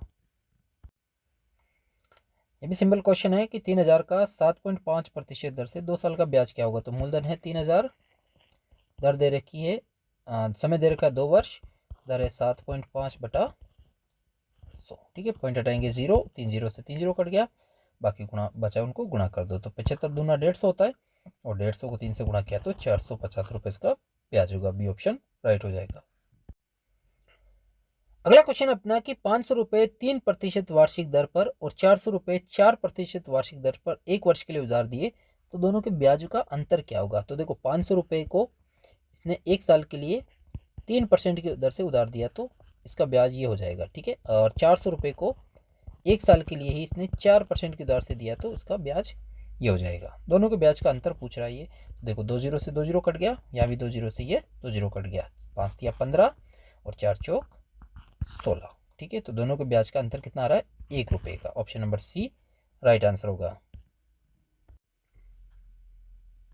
अगला क्वेश्चन अपना, किस दर से 500 रुपये का 4 वर्ष का साधारण ब्याज 40 रुपये हो जाता है। देखो मूलधन कितना दे रखा है, P into T into R upon 100 बराबर होता है SI। ठीक है, तो मूलधन दे रखा है 500, और समय दे रखा है 4 वर्ष, और दर हमें पता नहीं है, दर हमें पता करनी है, और ब्याज दे रखा है इसका बराबर में 40। ठीक है, देखो यहाँ इन 2 0 से ये 2 0 कट गया, ये 5 और 4 गुणा में कहाँ चला जाएगा, भाग के अंदर, तो R बराबर हो जाएगी 40/5 इंटू 4। ठीक है, 5 चौक 20 होता है, और 20 का भाग 40 में जाता है 2 बार, तो दर होगी 2%। Option number D right answer होगा। अगला सवाल है अपना, यदि 500 रुपये 5% दर से 600 रुपये हो जाते तो समय कितना। देखो यहाँ इसने कहा कि 500 कितने हो गए, 600। तो मूलधन दे रखा है 500, और समय में पता करना है, दर दे रखी है 5%, यानी 5/100, और इसने कहा 600 हो जाते हैं। तो ये जो 600 है ना, ये मिश्र धन है। ठीक है, और 500 अगर मूलधन है और 600 अगर मिश्र धन है, तो ब्याज कितना होगा इसका, 100 रुपये। ठीक है, तो ये बराबर में ब्याज लिख दो, 2 0 से ये 2 0 कट गया, और दोनों 5 गुणा में कहाँ चले जाएंगे, भाग में, तो टी बराबर हो जाएगा 100/5 इंटू 5, 5 में 25 होता है और 25 का भाग 100 में 4 बार, तो समय कितना है 4 वर्ष। ऑप्शन नंबर बी अपना राइट आंसर होगा। अगला क्वेश्चन अपना, कोई दो राशि 8% वार्षिक दर से 2 वर्ष और 3 वर्ष के लिए उधार दी गई और दोनों के ब्याज का अंतर 56 रुपये, तो प्रत्येक राशि ज्ञात करो। ठीक है, देखो एक राशि है अपने पास, वो हमें दे ही नहीं रखा है कि वो राशि कितनी है, तो हम क्या मान लेते हैं, एक बार मूलधन को 100 मान लेते हैं। ठीक है, अब 100 रुपये का अगर हम 2 साल का ब्याज निकालते हैं तो 2 इंटू 8% की दर से, तो 8/100, 100 से 100 कट गया, ब्याज कितना हुआ 16 रुपये। और इसी 100 रुपये का हम 3 वर्ष का अगर ब्याज निकालते हैं तो 3 इंटू 8/100, 100 से 100 कट गया, 8 या 24। ठीक है, तो देखो दोनों का अंतर कितना आ रहा है, 24 और 16 में 8 का अंतर आ रहा है। तो अगर मूलधन 100 था तो अंतर 8 का है। अब देखो अगर अंतर 56 का है तो मूलधन कितना हो जाएगा, x वजर गुणा कर दो। ठीक है, ये जो मूलधन है और ये अंतर है, तो अगर अंतर 8 है तब मूलधन 100 है, अब अंतर 56 है, क्वेश्चन में दिया हुआ है 56 का अंतर हो तो मूलधन वास्तव में कितना होगा x, तो x बराबर हो जाएगा 100 इंटू 56/8, 8 7 56, 7 को 100 से गुणा किया तो मूलधन कितना है 700 रुपये। ऑप्शन नंबर बी अपना राइट आंसर होगा। अगला क्वेश्चन अपना, किस राशि का 5% वार्षिक दर से 3 वर्ष का चक्रवर्ती ब्याज 63.05 हो जाएगा। देखो यहाँ पर चक्रवर्ती ब्याज दे रखा है, चक्रवर्ती मिश्र धन दे रखा होता है तो हम बराबर में लिख के निकाल सकते हैं, लेकिन ब्याज दे रखा है तो ब्याज कैसे आता है, मूलधन में से मिश्रधन में से मूलधन को माइनस करना पड़ता है तब जाकर ब्याज आता है। तो यहाँ पर इसको कैसे करते हैं, एक बार मूलधन को 100 रुपये मान लेते हैं, 100 रुपये का 5% की दर से, तो दर अगर 5% है तो इसको लिखेंगे 105/100, और 3 साल के लिए तो इसको लिखेंगे 3 बार 105/100 इंटू 105/100। ठीक है, ये कट रहा है, ये हो जाएगा 21/20, और ये भी हो जाएगा 21/20, और ये भी हो जाएगा 21/20। ठीक है, और 20 का भाग 100 में 5 बार और 5 का भाग 20 में 4 बार। ठीक है, अब नहीं कट रहा है तो 21 इंटू 21 इंटू 21, यानी 21 को अगर आपस में हम 3 बार गुणा करते तो ये हो जाएगा 441 इंटू 21, तो 441 और ये 882। ठीक है, तो ये हो जाएगा अपने पास 1 6 2 और 9, 9261/80। ठीक है, 20 चौक 80 होता है। अब देखो हमें 9261 में भाग देना है 80 का, तब जाकर जो आएगा वो चक्रवर्ती मिश्र धन आ जाएगा 100 रुपये का। ठीक है, तो 8 से काट देते हैं, 8 एकम 8, 0 का 0, और 8 एकम 8, 1 बच गया, 8 एकम 8 वापस, फिर 4 बच गया, 8 5 40, 6 बच गया, 8 6 8 7 56। ठीक है, बच गया 5, और 8 20 64 48 बार, 8 6 48। ठीक है, ये लगभग इतनी बार 1157.6 बार जा रहा है। 1 0 एक संख्या इधर और बढ़ा दो, यानी 115.76 रुपये उसका मिश्रधन आया। ब्याज कितना हो गया 15.76, क्योंकि 100 मूलधन हमने माना था।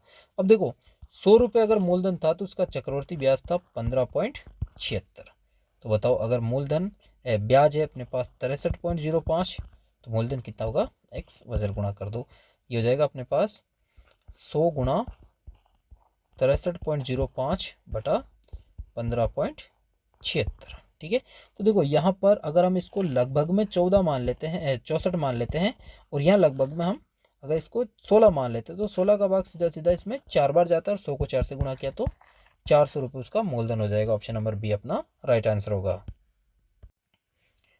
अगला क्वेश्चन अपना, कि किसी राशि का 2 वर्ष का चक्रवर्ती ब्याज 153 है तथा उसी राशि का 3 वर्ष का साधारण ब्याज 225 है, तो वह दर कितनी होगी। ठीक है, देखो यहाँ पर 3 साल का जो साधारण ब्याज है वो 225 है। ठीक है, और 2 साल का चक्रवर्ती ब्याज है 153 रुपये, तो हमें दर पता करनी है। ठीक है, देखो यहाँ पर अगर 3 साल का साधारण ब्याज 225 है तो 1 साल का साधारण ब्याज कितना होगा, इसमें 3 का भाग दे दो, 75 रुपये। ठीक है, ये 75 रुपये 1 साल का साधारण ब्याज है। और देखो 2 साल का चक्रवर्ती ब्याज है 153 रुपये। आपको पता होना चाहिए कि साधारण ब्याज के अंदर जो चक्रवर्ती ब्याज है वो पहले साल साधारण ब्याज की तरह ही काम करता है, यानी पहले साल का कोई भी चक्रवर्ती ब्याज नहीं लगता है। तो मतलब पहले साल का जो ब्याज था वो 75 रुपये था। ठीक है, और दूसरे साल का जो ब्याज था वो 78 रुपये था। ठीक है, 75 और में 3 बढ़ गया या क्योंकि 78 और 75 253 होता है, तो पहले साल का ब्याज 75 लगा और दूसरे साल का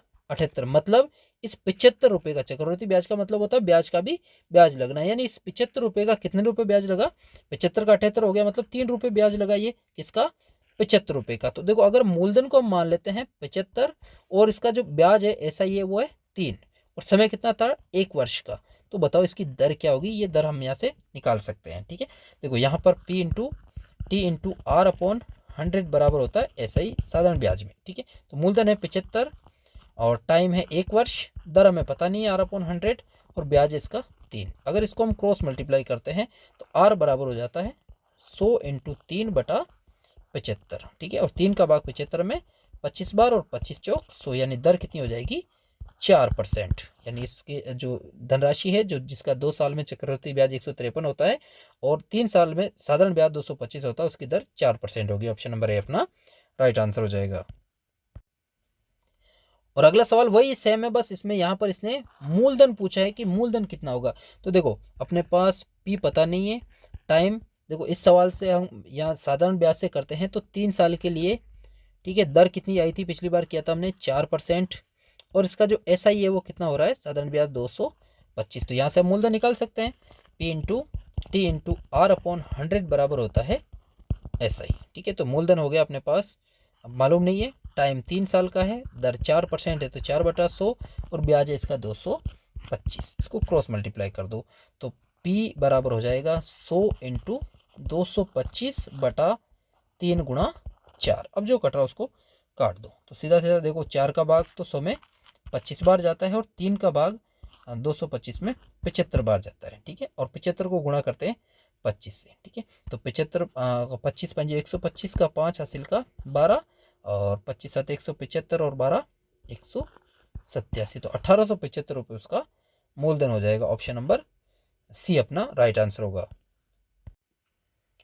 और लास्ट क्वेश्चन है आज का अपना कि किस दर से 625 रुपये 2 वर्ष में चक्रवृद्धि ब्याज से 676 रुपये हो जाएंगे। हो जाएंगे का मतलब ये मिश्रधन दिया हुआ है, तो मूलधन कितना है अपने पास 625, समय कितना है 2 वर्ष और दर हमें पता नहीं है। ठीक है, तो इसको लिख सकते हैं 1 + R/100 और इसका जो टाइम है वो यहाँ पावर में लिखा जाता है, तो टाइम है 2 वर्ष बराबर में है 676। ठीक है, ये गुणा में कहाँ चला जाएगा भाग के अंदर 625। ये देखो यहाँ पर पावर 2 है तो स्क्वायर है इसका मतलब, और स्क्वायर हटाते हैं तो सामने अंडर लगता है, यानी 1 + R/100 बराबर आया अपने पास 26/25। ठीक है, देखो ये 1 + R/100 क्यों आया, क्योंकि ब्याज निकालने का जो चक्रवर्ती ब्याज है उसका फॉर्मूला ये होता है कि P इंटू 1 + R/100 बराबर होता है टाइम, बराबर होता है चक्रवर्ती मिश्रधन अमाउंट। ठीक है, तो यहाँ पर मैं इसलिए डायरेक्ट लिख रहा था क्योंकि अगर हम दर को 100 में जोड़ेंगे तो ये वैल्यू आ जाती थी। ठीक है, लेकिन यहाँ पर हमें दर ही नहीं दे रखी है तो इसलिए हमने ये चीज़ लिखी है।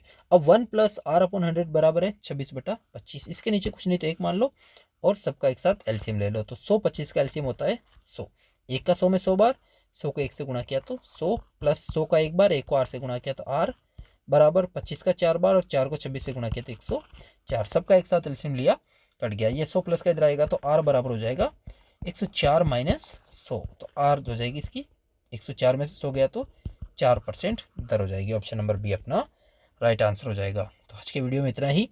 अगर आपको वीडियो पसंद आए तो वीडियो को लाइक करना, और मिलते हैं किसी एक और नई वीडियो में, तब तक अपना ख्याल रखिए और जमकर अपनी तैयारी कीजिए। जय हिंद, जय भारत।